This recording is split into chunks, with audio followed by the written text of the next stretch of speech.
So before I switch and go to a bunch of different subjects, which is what I plan on doing because I'm done with narcissism, I need to take a switch. I thought I would tell my story first. So I guess for me, it started when I was 22 and I met this guy. And at the time I was dating some other people and he just was really different. He was like kind of crazy, adventurous. He was exciting. It was super fun. I was like, oh, this guy's like different. But at the same time, there was like something missing, if you know what I mean. So I did try to break up with him. I was like, I'm just not thinking this is going to go anywhere. I don't really know if I really like you that way. I'm not really sure. But he was super persistent and they mimic you, right? And they love bomb you. So he would basically make me feel like we were soulmates. And I started thinking we were soulmates. And this was the guy for me and he was spiritual. And so he's like, do you want to come on a road trip with me? I've known him for, I think at this point, almost 2 months. So I'm like, yeah, okay, look, let's go to Calgary together, right? So on the way there, he stops the car. He's like, will you marry me?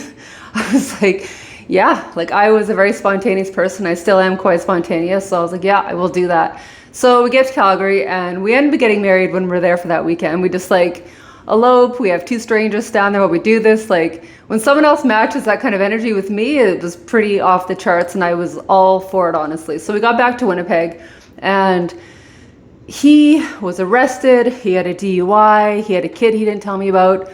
It was always like these big things were coming out. At the same time though, he was like, smoothing it over, like, don't worry about it. That's not a big deal. That isn't anything. It was such a crazy, crazy experience. He's like, would you move to Calgary with me? And I don't really know why we did it, but maybe because I was already so in this that I ended up moving to Calgary with him. And so we're there, I think we're together at this point, like maybe 4 months. So very, very quickly, right? And he gets a job there because he had this opportunity. I'm like, yeah, that sounds good. I got a really decent job. It's Calgary, really good job market at the time. So things were going, I would say, okay. But something was always like kind of sketchy. We'd go to these parties and it was like people that I was like, well, I don't really know about these people. They're kind of different. And he was constantly lying. Like it was like, it blew my mind. He sold his car and someone asked him what his car and he's like, oh, it's wonderful. And I'm like, you sold that car. Like I was like, what's going on? It was just so confusing because this person couldn't tell the truth if they tried, right? And so we would fight and he would hold my TV over the deck and he would like, threaten to throw it off. And I'm like, losing my mind. Like that's one of my favorite possessions at the time. We would get into a fight and he would grab my cell phone and like not let me call anybody. He was just very aggressive, scary, full of lies. And he would like, talk down to me, tell me I was garbage. I started feeling really bad about myself. And finally I was like, you know what, I can't do this. And so I'm like, I'm leaving you. So I moved out and I think about a month passed or so and he's like, I can't live without you. You're my soulmate. I've changed. I've worked on all these things. And I was like, well, yeah, like, I hope so. Cause like, I still kind of felt, there could be something there. So I go back to him and he drives me to work for 3 weeks and he goes to work after himself. And then at one day he's like, Carrie, I have to tell you something. I'm like, oh, what's that? He's like, well, I got fired. I'm like, oh, that's not a big deal. You're pretty skilled. You can find another job. I'm not really worried about that. And he goes, I haven't had a job for 3 weeks. So this guy drove me to work every single day for 3 weeks and then went to work after and lied about it for 3 weeks straight, if you can imagine that. And then I was like, you know what, Aaron, like I'm done with this shit. Like this isn't for me. I don't want to be with you anymore. I'm done.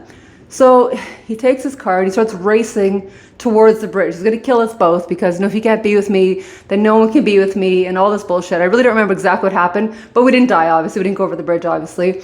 And so I packed all my stuff and as I'm leaving, he was sitting in the kitchen fake crying like they do, and he's like, I'm gonna kill myself. He had a knife on his wrist. He was gonna kill himself. I'm like, just like do it. And I just left. So that was the last time I ever saw him. His mom contacted me a few times because who knows. But anyways, if you're in that kind of situation, like definitely get out. But it was just a messy time. And after I left, I just felt all messed up. Like when someone lies to you nonstop, it really, really messes with your brain. So it was a very hard experience and I'm glad that it's done with.